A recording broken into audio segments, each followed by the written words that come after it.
우와.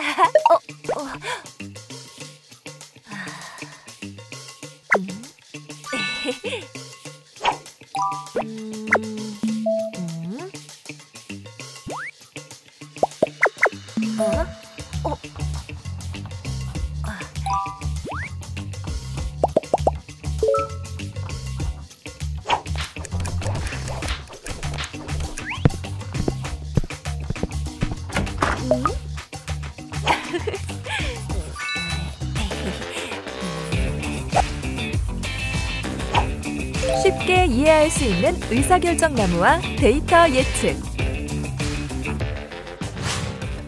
게임을 하던 친구는 엄마가 오시기 전에 공부방으로 들어갈 수 있었는데요. 어떻게 엄마가 오는 시간을 예측할 수 있었을까요? 이 친구는 여러 날 동안 엄마가 집에 오는 상황을 경험하면서 엄마가 집에 도착하는 요일, 시간 등의 정보를 모을 수 있었는데요. 이렇게 의미 있는 정보 조각을 데이터라고 부릅니다. 아하! 이러한 데이터를 조건별로 나누어서 엄마가 언제 집에 오는지 예상할 수 있는 논리 구조를 만든 것이에요. 이와 같은 논리 구조를 바로 의사결정 나무라고 부릅니다. 오늘은 데이터를 특정 조건에 따라 나누어 분석, 예측하는 의사결정 나무를 알아볼 거예요. 이제 의사결정 나무를 좀 더 자세히 볼까요? 여기 반려동물에 대한 데이터가 있어요. 이 데이터로 어떤 반려동물을 키우면 좋을지 알아볼 수 있는 의사결정 나무를 만들어 볼 거예요. 왼쪽 표의 조건을 의사결정 나무의 질문으로 가져올게요. 매일 먹이를 줘야 하는지에 대한 질문으로 시작해 볼게요. 예스라고 응답을 하면 혼자서도 잘 노는 동물인지 물어볼게요. 노라고 응답을 한 경우에는 동물의 집을 청소해줘야 하는지 물어볼게요. 이렇게 각 질문에 따라 다른 동물들이 나오게 됩니다. 이때 가장 처음으로 나누어지는 시작 부분을 뿌리 마디라고 부르며 마지막 부분을 잎사귀 마디라고 부릅니다. 그리고 중간중간 마디와 마디를 연결해주는 선이 가지입니다. 그런데 뿌리와 잎사귀 위치가 반대로 된 것 같죠? 이렇게 뒤집어 보면 나무처럼 생겼죠? 그래서 이 논리 구조를 의사결정 나무라고 부른답니다. 이처럼 의사결정 나무는 데이터를 조건에 따라 가지로 나누어가는 나무 형태의 논리 구조예요. 그렇다면 의사결정 나무의 가지는 어떻게 나누어야 할까요? 의사결정 나무는 데이터 안에서 비슷한 특성을 가진 데이터끼리 묶어줄 수 있도록 특성을 찾아내고 그 특성이 마디가 되어 데이터가 나누어지게 됩니다. 그래서 뿌리마디에서는 서로 다른 특성을 가진 데이터가 같이 있지만 가지가 뻗어나갈수록 비슷한 특성을 가진 데이터로 정리될 수 있는 것이죠. 이처럼 의사결정 나무는 순도가 높아지도록 데이터 특성을 찾아 가지를 나누어 간답니다. 앞서 보았던 반려동물 의사결정 나무는 이렇게 가지를 나누어 갈수록 순도가 높아지는데요. 가지를 나누는 질문을 살펴볼게요. 고양이가 결과로 나오기까지의 질문을 살펴보면 이렇게 두 개의 마디를 거쳤네요.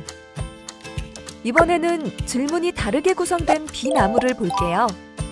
새로운 질문도 있고 질문의 순서도 다른데요. B나무는 고양이가 나오기까지 4개의 마디나 거쳐야 해서 A나무보다 비효율적이죠? 이렇게 A나무처럼 마디의 질문을 잘 정하고 잘 배치해야 의사결정 나무가 똑똑하게 만들어져요. 데이터 분석 과정을 쉽게 보여주는 의사결정 나무는 인공지능 예측 모델로도 활용이 되는데요. 데이터를 학습하여 데이터 특성을 찾아 의사결정 나무를 만들고 이를 통해 새로운 데이터를 예측할 수 있습니다. 예를 들어 심장병 환자들의 의료 데이터를 학습해서 심장병에 영향을 미치는 여러 가지 요인들을 분석하여 의사결정 나무를 완성하게 되면 심장병의 위험을 예측할 수 있지요. 또한 상품을 판매하는 기업들은 과거 판매 데이터를 학습시켜 새로운 제품의 판매 결과를 예측하는 의사결정 나무를 만들어 사용하기도 합니다. 이처럼 다양한 산업에서 의사결정나무를 활용하고 있는 이유는 의사결정나무가 분석 결과뿐만 아니라 예측 과정을 시각적으로 간단하고 쉽게 보여주기 때문이에요. 그리고 의사결정나무가 더욱 똑똑한 예측을 위해 발전되면서 여러 알고리즘이 나왔답니다. 그 중에는 랜덤 포레스트, 그레디언트 부스팅, XG 부스트 등도 있답니다. 의사결정나무 모델을 활용을 하는데 도움을 주는 플랫폼이 있는데요. 바로 DAP MLDA 플랫폼이라고 실제로 많은 기업들이 DAP MLDA를 활용을 해가지고 데이터를 분석 예측하는 데 활용하고 있습니다. 의사결정나무 모델 같은 단순한 모델 말고 더 복잡한 모델을 다양한 분야에서 활용을 하기도 하는데요. 예를 들어서 공장에서 불량품의 원인 분석을 한다든지 아니면은 보험사에서 보험사 사기 적발을 한다든지 하는 식으로 활용이 되고 있습니다. 이렇게 다양한 분야에서 데이터를 분석하고 예측하는 데 사용하고 있고요. 앞으로도 이제 알고리즘이 계속 발전을 해나갈 텐데 이를 플랫폼에 지속적으로 반영시키기 위해 노력하고 있습니다. 시간이 지날수록 의사결정나무와 같이 인공지능과 결합되는 예측 모델은 점점 더 다양해지고 예측력 또한 높아지고 있습니다. 우리가 생각하지 못한 놀라운 예측, 가까운 미래에 가능해지지 않을까요?